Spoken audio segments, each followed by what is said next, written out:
That's the beauty of design and the beauty of games. It's on a concept called critical play. Wow, games are such a powerful medium. Very good question. Games have different ways of telling the story.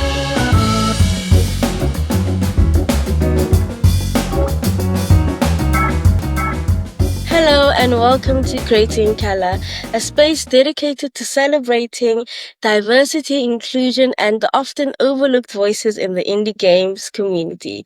Through honest conversations and authentic storytelling, this podcast will highlight the real experiences, challenges, and contributions of marginalized developers, storytellers, and players who are shaping the industry in powerful ways.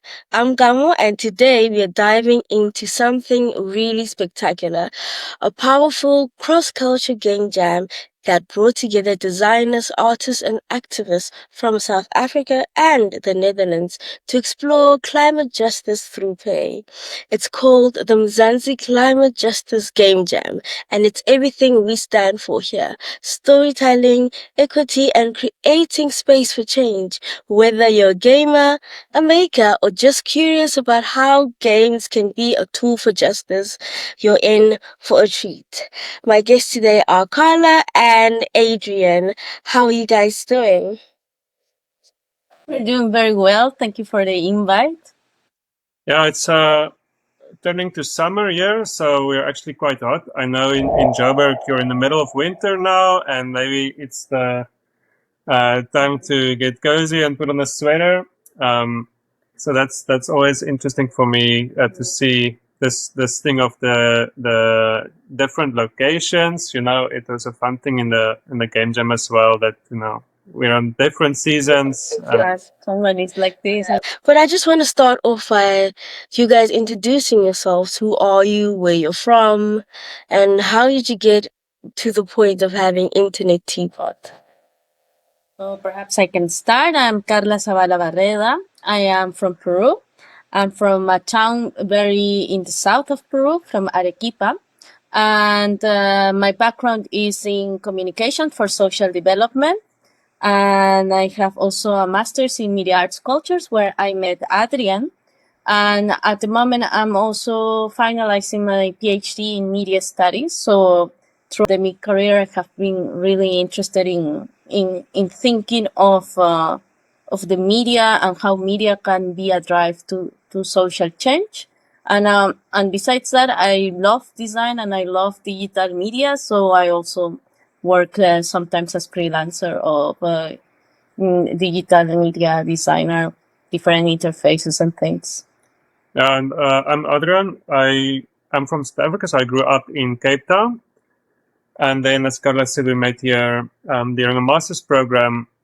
And our studio actually came out of research we did together. We were lucky enough to be in a program where they encouraged us to not just do academic research, but actually do practice-based research. So making something as a way to think and talk about complex issues, societal issues. And our project was around, so this was in 2016. We started 16 until 2020. And 18. Yes. And this was at the start of when people started to question, the role of Facebook in our lives, when the Cambridge Analytica scandal was coming out, and the election interference and those things. Mm-hmm. So we did a project. It was the first. It was Trump really when presidency. Yeah, and it was when people were really starting to discuss more critically the role technology plays in our lives. And so we did a project around that was actually a board game. And a lot of the ideas that we've worked with, even in this latest game jam, comes from that, the idea that you can do something fun and playful, but that it can have a subversive twist where there's some kind of a critique or a message in it. And so the Internet Teapot as a design and research studio was born out of this project, trying to bring creativity and design together, but also do it with a research infusion. and also like trying to make complex topics. The other day told us it's kind of a translation work. So we really like, and we really think research is a very important part of our studio, but we try to make very accessible so that I think it's at the core of the studio of just trying to convey very complex topics in ways that people can engage with it and don't feel intimidated, which also, yeah. How do you tie in storytelling and all that research into games? As you mentioned, board games. I think we really work with this idea of it's an author called Mary Flanagan that writes on a concept called critical play, and it comes from the idea that games are not just for entertainment or diversion, but that they carry meaning in every component. So especially in the rules and mechanics, understand things in society through how games work. And so that makes it a very rich medium, I think, for using it to tackle specific topics. Because if the example that's always used is Monopoly. That is, it's a kind of a simulation of a free market system, but also not really, because it's very flawed, because our economy doesn't work like Monopoly. So there's a designer that took Monopoly and created new rules for it, that it actually simulates something of how capitalism works when people come from different economic or social backgrounds. Social mobility. Yeah, and then, instead of everybody starting on the same square and getting 200 Rand when they pass go, if you're playing as a single mother or as an immigrant, you get other rules to play by. Or if you're, a rich middle class businessman, you don't go to jail when you throw the dice a certain amount. So that's really, if you understand that games work as a system, then you can really start to use that as a way to also talk about things in new ways. Yeah, and I think what we really like exploring is the game making itself, because of games have different ways of telling the story, right? Like you can tell it through words, but you can also tell it through the actions that someone does, the ending situation of the game. Like there are many ways of the media itself of games that can be used to convey a message, which is what we really like exploring, and we have been trying to do that in the different projects that we have done. So you both mentioned that you from South Africa and Peru. How has that helped or impacted the way you approach storytelling and the way you approach research and making these games? A very good question. Karla, I don't know if you want to go first. Perhaps something that I really liked exploring when I started thinking of games critically, and also thinking of games that can convey very complex topics and messages, it's the through post-coloniality. Like I really liked, and I think that is when I did the click of, wow, games are such a powerful medium, because many of used to play when I was a kid were games, I don't know, like Age of Empires, right? Like you play and then you build societies, and then there is this underlying idea that you advance on the game, and you advance on the story of humanity through this big Western civilization, which is something that, of course, when you are a kid, you don't think about. But I think that really started making me very discomfort when I play those games. Like, I don't know, Catan, I think, also has like that type of very extractivist rules. And through that, I realized, like, yeah, like even coming from a country that has been that even its economy at the moment, it's more of extractivist economy, where I think mining is one of the biggest, for example, in Arequipa, mining is the biggest contributor to the economy. Those things really play a role in how we also think societies, and how we also think our place in the world. So then I thought that for me at least really made me think like these extractivist games or these kind of games that talk more of like serving to economy, that I realized like, yeah, like of course there are also mediums of soft power of selling a specific economic system. For example, in my case, I think that is what made me think a lot coming from Peru and working in the global north. Let's say it like that. I think maybe to add to that, it's something that we've talked a lot with friends as well, that don't come from Europe. You know, we have friends from Mexico and from the Philippines, and what we all kind of share is a certain like insecurity about where we come from.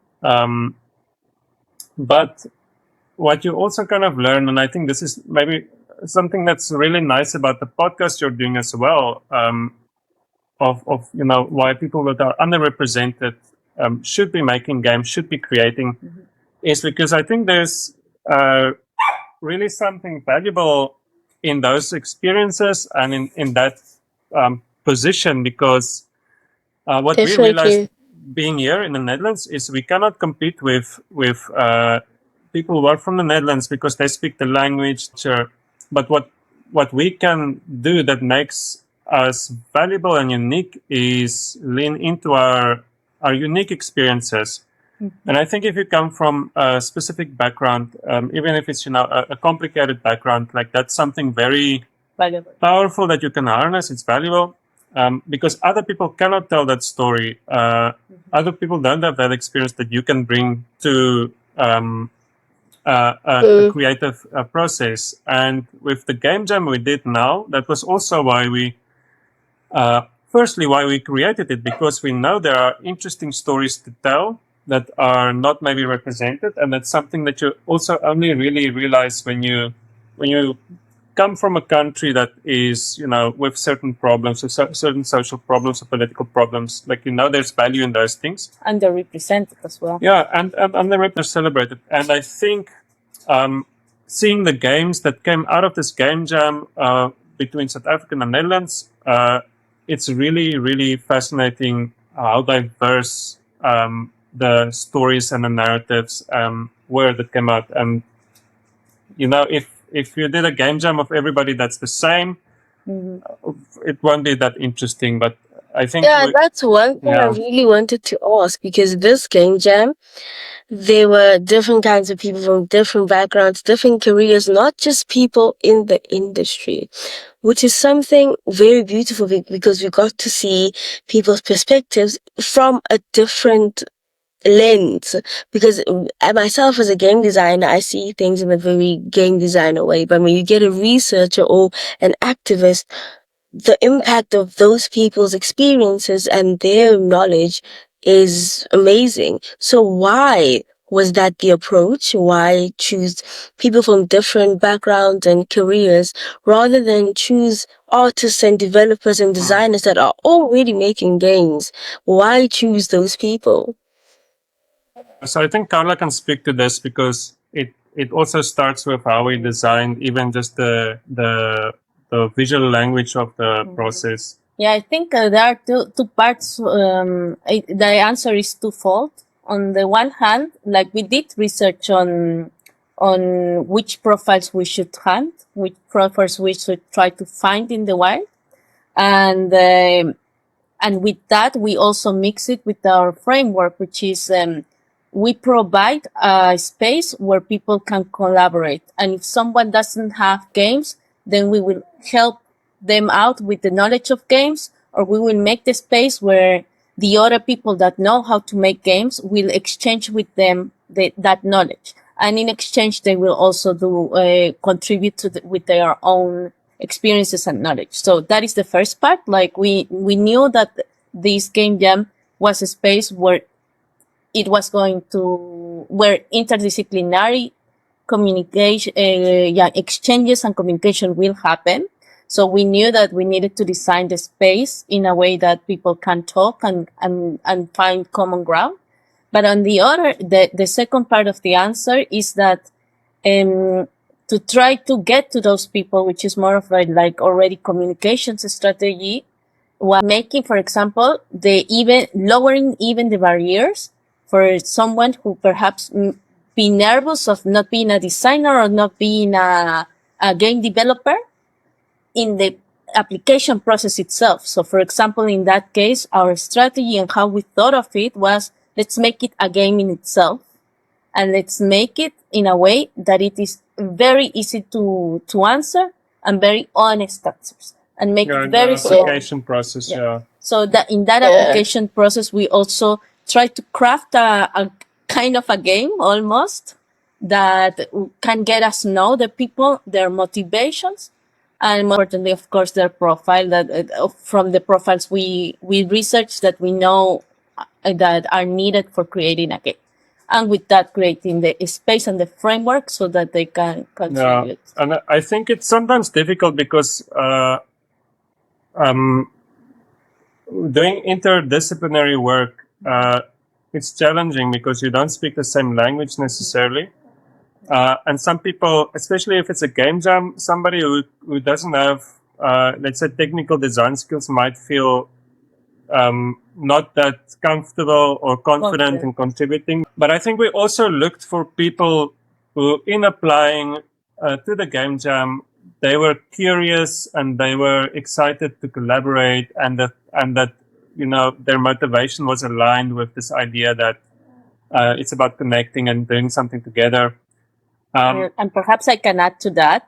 We had a question actually that was, what games do you like to play? Because on the one hand, of course, you can study how to make games. But if you don't know how to make games, but you have the knowledge in something else, just the fact that you play games, you already have a literacy that can help you communicate. Like, there are people out there that have never gone to a game design course and nonetheless can explain you exactly how what the type of ending situation, if it is a no-win situation.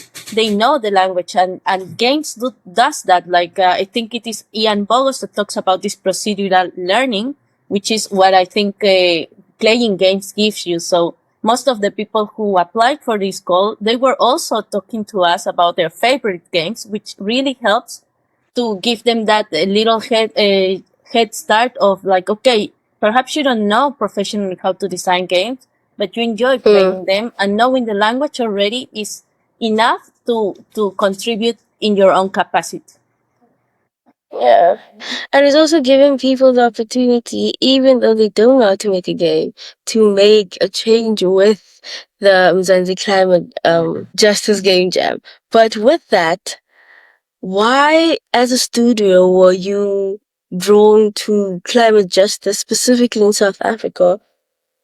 Maybe I can answer that. And also going from what we were just talking about, this thing of the collaboration. So for a long time now, we've always worked with co-creative processes. We're a design studio. We come from that background, but we started doing more co-creative projects. Zine making workshops. We did a board game making project as well, where we had a lot of participants contribute to the board game. And we realized how valuable it is when you open these processes up. Like, we can only come up with so many things, and then if you get other expertise, other perspectives in, like, it really enriches it. So we already had this idea that we wanted to do something collaborative with this project. The climate justice angle, I think it's something we haven't worked with before, but it's been something we really wanted to do with a project, and then we were fortunate enough to have this this open call for design-based projects that tackle climate justice. It's a Netherlands-based funding organization, and they were also looking for projects that were doing something with outside of the Netherlands, specifically with that list of possible partner countries. And I think because I'm from South Africa, and we have collaborated with Nkolisi Zava before in another project, we made the connection again, and we thought this is a really, really interesting opportunity to open up the discussion about climate justice to different perspectives. And I think, trying to do something where there's also opportunity for people in the Netherlands to see that their perspectives are not necessarily universal. There's other experiences, and people from South Africa also to see that their experiences are different from the ones in other parts of the world, but not less meaningful or not less relevant. So we're excited about that opportunity. That cultural exchange surrounded by climate justice theme. I think it was something that really caught our attention. Also coming from, we both come from the southern hemisphere, and we both also see like what are the different narratives that are told about climate here. So then we thought like how we were just tinkering with the idea how to create this space where these conversations occur in a way that it's not also because that it's not that let's not call it let's call it serious for the sake of the argument, because sometimes like, and that is the whole premise of this climate justice game, climate issues need to be talked, but not necessarily with the heaviness that sometimes those topics are talked, and they need to be talked in other contexts. Is that why you merged climate justice with game design and choosing games as a medium instead of another thing? Because games are playful, they are immersive, and they can tell very heavy stories in a light way. Exactly. You said it yourself. Like, that is exactly what we think. Like, sometimes having these low barrier mediums instead of like, a conference presentation where you explain how the ocean levels are rising, just communicating it in a way that more people can understand the perspectives, also the experiences of different communities in this issue that it's global. I think that is why we thought that games can be actually a very good medium for that, because it you can either play it and just interact with the rules and that's it, or you can read it in a second level of okay, why is this perspective, or why is this story told this way, and I think that's the beauty of design and the beauty of games. Like you can create something that can spark a conversation in a family dinner or with your friends in drinking a beer. And that, I think, it's what we are interested in, like generating those spaces where like very quotidian things happen, but that you can talk about these things and know that everybody has the vocabulary when it things that occur and will affect everyone. Yeah, and I think so. I think a couple of weeks ago we had the closing showcase of the project, and I think it was really evident to see why games work so well for these kind of things, because the team you were part of made this beautiful narrative game, and the comments that people gave, firstly they were like, wow, the artwork is amazing, and then they were like, wow, the music is beautiful, and then we're like, there's multiple endings to the story. And the coziness, right? And it gives a good feeling. And the warm colors. And then through that you kind of get to tell the story in an interesting way, in a very immersive way. So I think that's really it shows why this is a really powerful medium, and it can still be fun. It can still be successful and engaging. It doesn't have to be always serious. It can do something interesting and meaningful, and still fun at the same time. Yeah, because games are such a powerful medium, because we still talk about games from a long time ago. We still speak about them. And using them to talk about such heavy topics, everyone's going to understand what's going on, because misinformation in teaching people about climate justice and climate change, it really lacks. And I feel like games are going to educate people no matter what age they are, from kids to elderly people. But I want to dive into the game jam itself and the structure. It was held every Saturday in June, and every Saturday had a theme: play, twist, build, and show. Can you walk us through why those certain themes and what it looked like in practice? I think perhaps a good introduction to that is it also comes from the other project that we did, like the board game. But what we were thinking here, and also I think it really helped us looking at other game jams, and I am really impressed by the Epic Wii game jam that has been happening around the Netherlands, Denmark, and some other places. And what we realized is that one, there are things that a game jam needs to have that are non-negotiable. One, time for teams to talk. Two, some inspiration and output. And three, some kind of a mission for each day. So with that, I think I will give the floor to Adriaan to talk about the first Yeah. one. So we also really wanted to do it a little bit differently, because a lot of times I think game jams are very this thing that happens on a weekend, on one weekend, and you have 48 hours to make a game with a team, and it's a competition, so somebody wins at the end, or there's a number of prizes. And the grand prize. Yeah. But so on the one side, we really wanted to focus more on the collaboration and exchange, and the fact that teams weren't competing against each other also allowed the space for teams to give each other feedback and input and advice, which I think was really nice. But we wanted to do it throughout June to give a little bit more space for working and thinking, and to have these 4 sessions that are thematic sessions to guide the teams through some kind of a design cycle. So coming from the conceptualizing it in the first day to in the second day focusing on or second week to focus on game mechanics. Twisting game mechanics. Yeah, and then refining it with some peer feedback in the third session, which was more playtesting, and then in the fourth session, it was also thinking about packaging the game. Yeah, and we were thinking of the fourth because perhaps what we are explaining here is mostly what can happen, of course, in game design.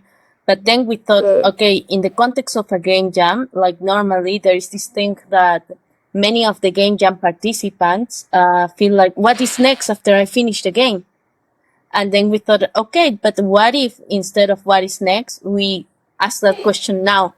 So that was mostly the idea, of course, of the last session. Like instead of, I think recently I have heard this thing of game jams creating a digital graveyard, because sometimes like the game is just there and nobody's playing with it, or perhaps you are not trying to help to move it around. So then we thought, why if we do the last session also to help them think and what else can you do with this game jam, or think of the game jam, as Adriaan was saying, as this iteration, or perhaps you can with this game jam use it as proof of concept to go to get funding for the game, because of course you can only do so many things in one session. Yeah, I felt like that whole structure of having it in a month and in different weeks, it really helped teams understand what they're doing. I feel like 48-hour game jams are just for making a game really quickly and having it to function. Here, I feel like it really spoke to the theme of climate justice, that we are doing something that's bigger than ourselves, and it needs patience and understanding, and getting into understanding the story first and then getting into the mechanics.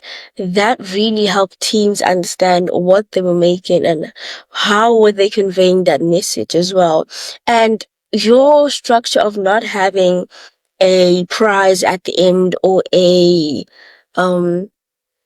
sort of winner, helped me personally create a different mechanic in our game.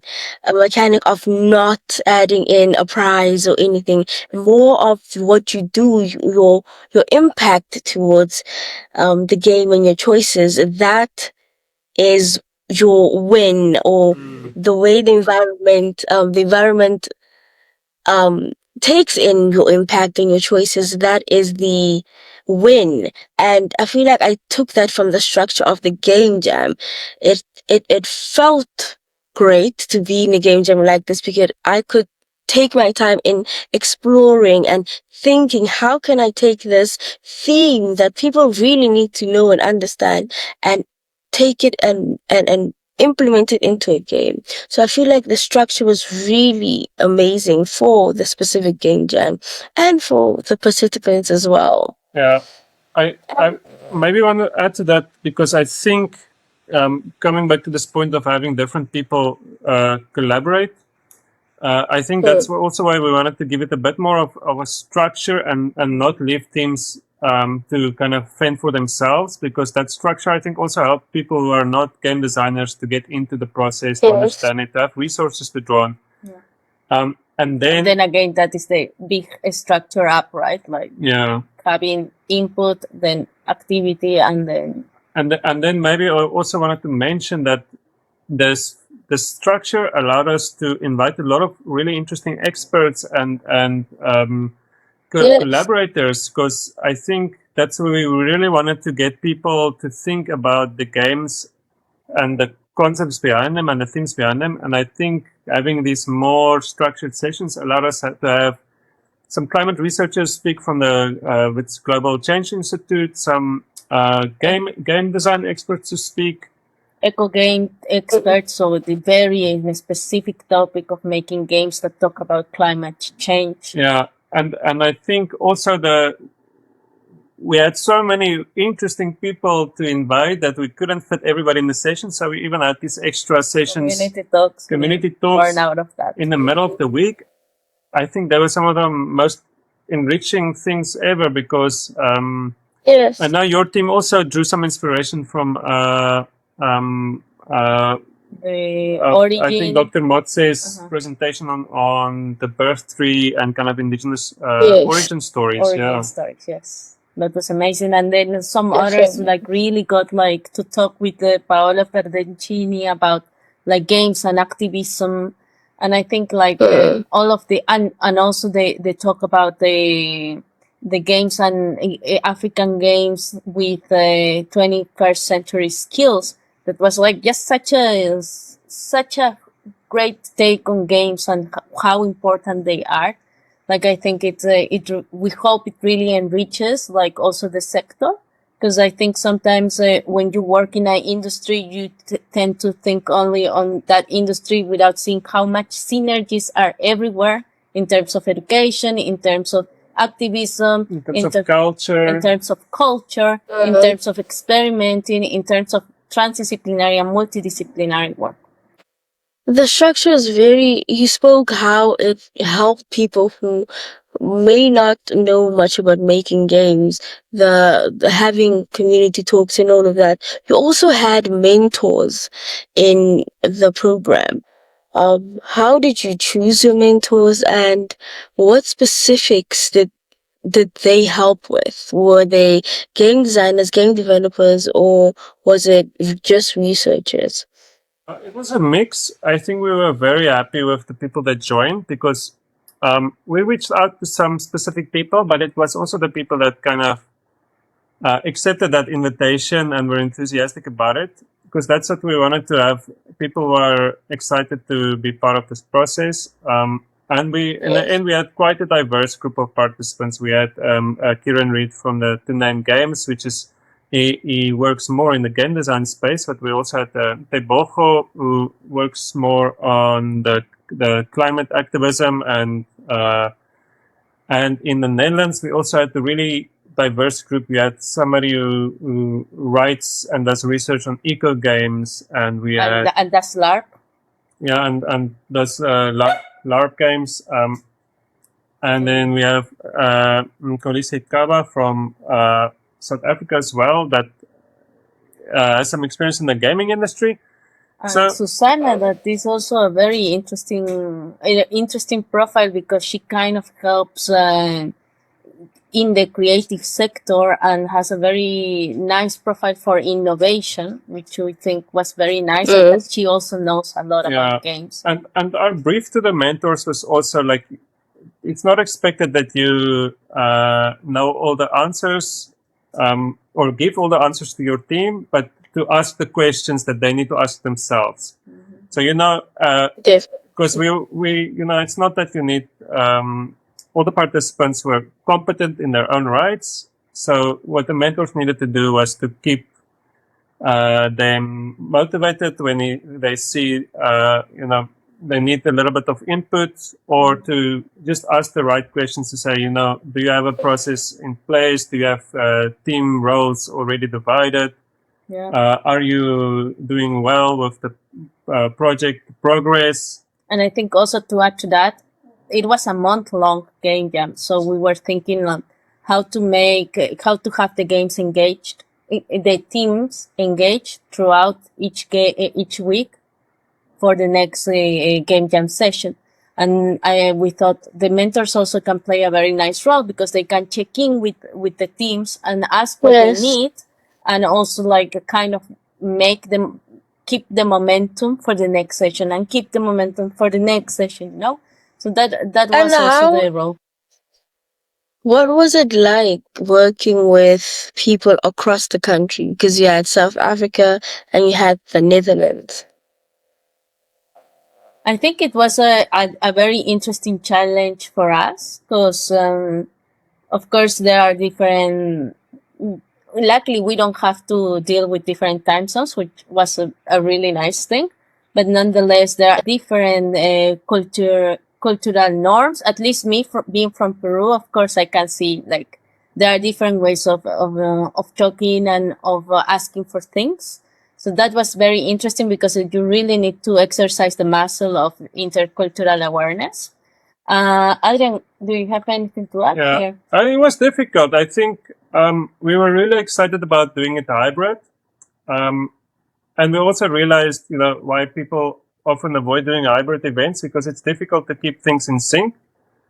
There were some hiccups. There was bound to be, but we were actually very pleased with how it all came together in the end. And I think it's a testament to the team in South Africa that also, made sure things are organized. If there's internet connection issues, to sort that out as soon as we can. Yeah. And I think also is the magic of really planning to this millisecond what happens and have a backup plan. But all in all, I think it's making hybrid events. It is very interesting of what results and what outcomes happen in these settings. But at the same time, it's double the work. But I think Okay. also, to speak to what Karla was saying, what was really interesting, and this is not what we planned, but it came from the applicants, is that the teams are very diverse. I think even in South Africa there was a lot of like teams with people from different backgrounds and cultures. In the Netherlands as well, we thought we'd get a lot of Dutch participants, but actually we got people from India, from India, from Brazil, working from together Ukraine, from Ukraine, working US. together in teams. And I think it's a challenge. Like, it's a challenge, but it does pay off if you stick through. Working through like these, whether it's a language barrier or cultural barrier, like. And I think a last important thing to mention here is that because we have been working on workshops that indeed have different people from different backgrounds, we think it is very good to always set some rules of engagement and make people aware that perhaps other people don't think like them, because of course Yes. that type of thing can happen, and you should know when to act. And I think in our case, we did make sure that everybody knows the rules of engagement, our community guidelines, because those are the things that make something special, because it's people and people interacting, and not everybody is aware of how to engage someone that it's not from your culture the same way, in a polite way, in a kind way. So that's something that we also really try to take care of, and try to remind every participant all the time. And also us, we really try to have it always present that we are engaging with different people, and we should make sure that there is a common understanding. Yeah, and this game jam had amazing community building. We could understand each other and we were very patient with each other. And it was an amazing game jam. It brought a lot of people together, cross countries, the global south and the global north. But what is next for this? game jam? Are we gonna have another game jam? Is it annually, or is this the end of the road for it? That's a very good question. We had a team meeting today, actually just before this, with our South African collaborators, and right now we are focusing on making sure that we do justice to the great games that was produced during this jam. So we want to publish them. We want to highlight them with the behind the scenes interviews. We want to really prepare the documentation, because I think there needs to be a moment to stop and say, first, let's make this game jam. If anybody else wants to know, I don't know, what was the production process of any of the games, they should have access, and it would be nice. So that is the first step. We really want to help the groups to connect and to see if they can do something else and move it forward, the games. Like, that would be an amazing milestone and an amazing goal to get. It would be nice to do it again, to do a new edition. I think we learned a lot as a team about, what worked, what did we struggle with, getting feedback from participants. So yeah, like if it happens again, we are really making sure that things, the nuts and bolts are perfectly aligned, so that there is more space, and perhaps just change a little bit some stuff that we think it didn't work or can be improved, because as a game designer yourself, that things can always get improved. So that if it happens, rest assured that we are learning from this experience as much as you have learned, and we will be very excited to start thinking of, okay, how do we make it? How do we improve the things that didn't well as planned or didn't unfold the way we wanted to? We want them to unfold. So that will be very fun to think of, and it's a very nice designer challenge, I'll say. Okay.